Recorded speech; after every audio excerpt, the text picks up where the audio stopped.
Besimi në Zot sigurisht që mund të ofrojë një orientim, absolutisht mund të mirë për rinin.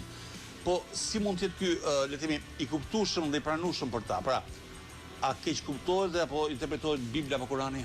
Patjetër që ka keq interpretime, ka keq kuptime, për këtë arsye kemi nevojë për të pas klerik, për këtë arsye kemi nevojë për të pas pastor, për këtë nevojë ka nevojë që komunitetet e tjera të besimit kenë udhëheqësit e tyre shpirtëror.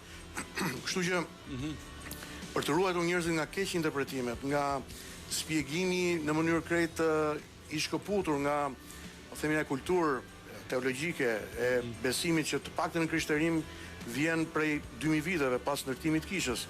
Por më lejo t'ju them që është një kërkesë e madhe e shpirtit njerëzor. A dini që ka shumë prindër në Shqipëri që vinë në kishat tona dhe kërkojnë ndihmë për fëmijët e tyre adoleshent?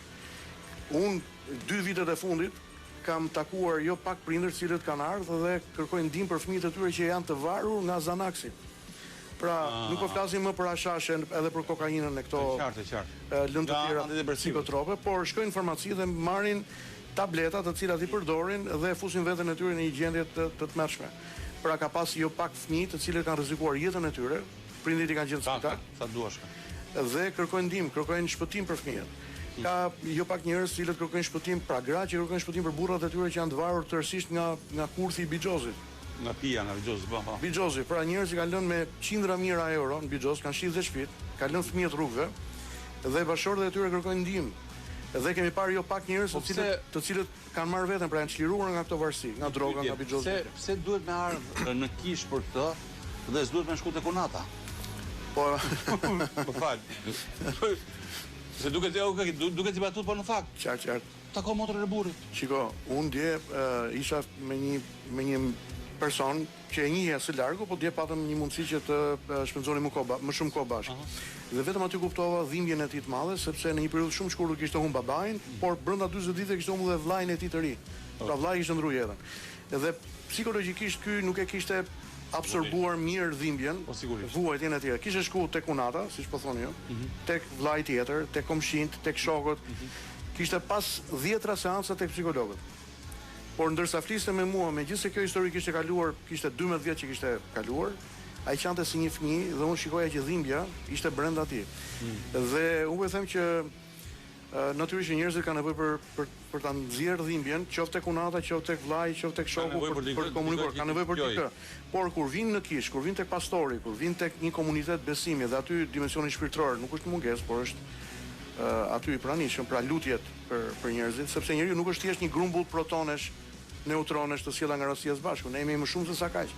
Ne jemi emocion, ne jemi shpirt, ne jemi dhimbje, ne jemi ëndrrim, ne jemi dëshirë, ne jemi pasion. Tragjedia e cila ndërpret jetën njerëzore, dhe shenja gati të pakthyeshme në raportin njerëzor. Kur ne shikojmë tjetrin nga jashtë, fasada raporton tek ne që gjithçka tek ky individ shkon mirë, është në rregull. Ne kemi vite që por nëse ulemi dhe shikojmë njëri tjetrin në sy dhe flasim, atëherë kuptojmë që çdo njeri ndeshet me betejë të mëdha në jetën e vet. Dhe në një moment caktuar në jetën e tij, njeriu kupton që ka nevojë për Zotin, ka nevojë për mbështetje shpirtërore, ka nevojë për mbështetje psikologjike, dhe komuniteti i besimit, pra feja, në këtë rast e mundëson këtë komunikim, shërimi me njerëzit. Dashur, a mund të kemi një jetë të plotë dhe të lumtur pa besim në Zot?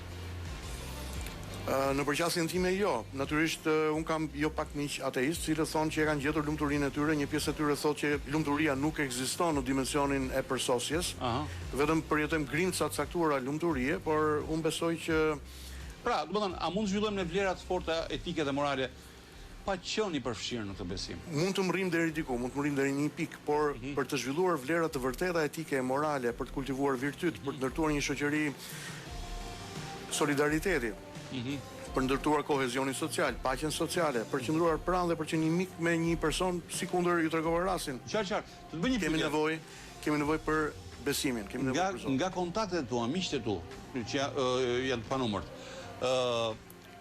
Çfarë mund të bëj? Domethënë, a ka të rinj që ndihen të lirë për të zgjedhur besimin e tyre pa ndier presion, pa detyruar nga familja, shoqëria apo ndonjë hall i momentit?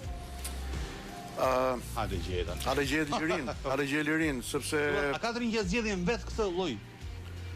Pa qenë, domethënë, pa Xanaxin, pa prindrit, pa xhajën, pa...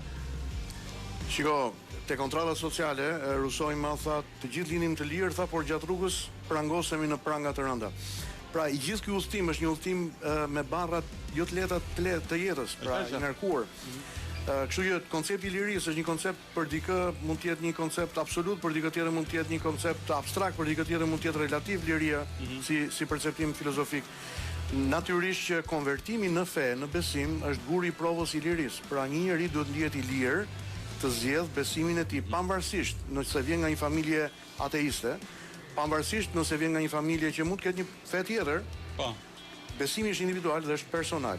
Natyrisht që nuk jemi të lirë në dimensionin e përsosjes së perceptimit të lirisë, por Zotin dhe besimin duhet ta zgjedhim të lirë. Pra duhet ta zgjedhim të çliruar nga gjithçka që ne na rrethon dhe na mbështet. Pra në brezat e kaluar dikur thuaj që shiko, një numër doktori, një numër avokati mbaje sepse gjithmonë të duhet. Sipas asaj që po vjen tani, nga ç'po shohim. Kryesisht në Shqipëri po them, po edhe ndoshta edhe në botë. A duhet një numër doktori, një numër avokati dhe një pastor apo imam? S'ka rëndësi. Unë mendoj që po. Edhe mendoj që një pjesë e madhe e pastorëve dhe klerikëve, imamëve e tjerë janë persona publik, kanë komunikime publike, jo vetëm Instagram, kanë Facebook, Instagram, TikTok e tjerë dhe komunikojnë. Objektet e kultit janë kudo. TikTok djes pas. Fiks. Dhe natyrisht ne jemi lehtësisht të aksesueshëm. Pra un kam llogarinë Facebook, Instagram, njerëzit komunikojnë me mua, shkruajnë. Jo me njëherë unë jam gjendje të përgjigjem për shkak të kërkesave të punëve të ditës, por nëse vinë dhe takohen me ne, natyrisht që takimet janë falas, nuk ke nevojë të paguash. Për të takuar me një pastor, nuk diskutohet. Ke nevojë të paguash që të vish në kish dhe për të marrë këshillim dhe mbështetje shpirtërore. Kjo nuk diskutohet. Mirë, i dashur sido që të jetë, domethënë, ti sigurisht që ke goxha takime të tilla pak a shumë, le të themi. Halli nuk i ngjan. A mundet që një pastor të ndaj ngjarje apo histori, sigurisht anonim pa emër, por për të dhënë një mësim në leksion për ata të rinj, hallit të cilin ngjan. Patjetër që po. Patjetër që po, duke ruajtur. Ke takuar pafund dje me vajza. Patjetër. Në momente që u dhe krize apo që u dhe të lumtura, s'ka rëndësi. Dhe një histori po ta ndash. Një histori shumë shkurtër do të ndaj historinë e një çifti. Të martuar në martesë kishin mbase në mos gaboj rreth 3 vjet, edhe unë isha personi që i kisha martuar, pra kisha bërë ceremoninë e tyre. Dhe gjatë rrugës djali nga dëshira e madhe për të ndryshuar ekonomikisht jetën, edhe i shkau këmbë. Nisi fatkeqësisht që të luaj bixhoz nëpërmjet tyre kodeve. Keni parasysh? Jo. Janë disa njerëz që përdorin telefonin edhe japin kode njerëzve online. Edhe filloi të harxhoj para fatkeqësisht të cilat në fillim i kishte, po filloi të harxhoj edhe para të cilat nuk i kishte më vonë, sepse filloi të marrë borxh. Edhe borxhlit fillonin që të kërkonin para. Mirë, është një kurth i madh sepse më pas fillon dhe bëhesh i pabesueshëm se nisë gënjen. Dhe kjo u reflektua si një problem jo i vogël në marrëdhënien e tij me bashkëshorten e vet. Dhe ishin gati për të shkuar drejt divorcit. Natyrisht që me jo pak takime, mbështetje shpirtërore, lutje, kujdes që kemi treguar ndaj tij veçanërisht edhe marrëdhënies tyre martesore, u bë i mundur shpëtimi i martesës, u bë i mundur çlirimi i këtij personi nga kjo varësi. Persona të tjerë, pra një futbollist i njohur në Shqipëri, i disa viteve më parë, pikërisht bie viktim e bixhozit me ndeshjet e sportit. Kam dëgjuar. Vjen në kish, një familjar i tij tregon domethënë problemin që ai kishte dhe pas një periudhe të gjatë intensive pune me të, pra disa muajsh, ai sot është krejt i lirë dhe krejt i çliruar nga kjo varësi. Pra kemi histori nga më të ndryshme, por jo vetëm për çështjet bixhozit apo drograve, por edhe probleme martesore që njerëzit kanë. Problemi është ky që shpesh njerëzit kërkojnë të gjejnë rrugën më të lehtë, por rruga më e lehtë mund të jetë rruga më e dhimbshme dhe më me pasoja afatgjatë. Kështu që është dhe pengesa tjetër, që ç'mund ka një pastor të marrë vesh hallet e mia pas Zotit.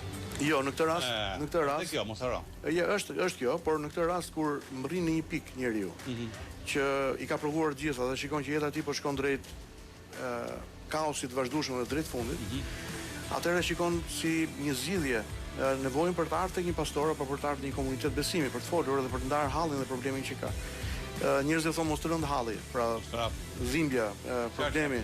Por nëse përballesh me problemin dhe shikon që vetë nuk e zgjidh, thotë atëherë ke nevojë për njerëz të cilët kanë integritetin, që këtë ngjarje, këtë histori mos ta hapin në komunitet dhe mos flasin me njerëz të tjerë, por të jenë bekim për ty dhe të ndihmojnë që ti dalësh me ata në anë. Gjithmonë i dashur pastor më kujtohet ajo ngjarja që dikush ran lum dhe po mbytej.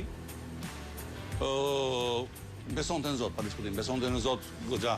Erdhi një person, kaloi një person me vark aty. Are tha, zgjati dorën. Po. Kështu që edhe kjo histori, edhe kjo domethënë prapë më prirur të them që Zoti të jep shenjat. Puna është i lexon apo jo? Absolutisht po. Domethënë lajmi i mirë është që ne jemi këtu. Pra ne jemi këtu. Okej. Dhe fakti që jemi këtu do thotë që ka një mundësi më tepër për ndihmë dhe për shpresë. Goodness of God është kënga me cilën do përcjellë dashur nga Cici Winans. Falenderoj. Absolutisht po. Ne spanoj për ta. Shumë e mirë, shumë e mirë. Falenderoj shumë i dashur. Falenderoj. Dhe miru pjekshën shpejt. Me kënaqësi.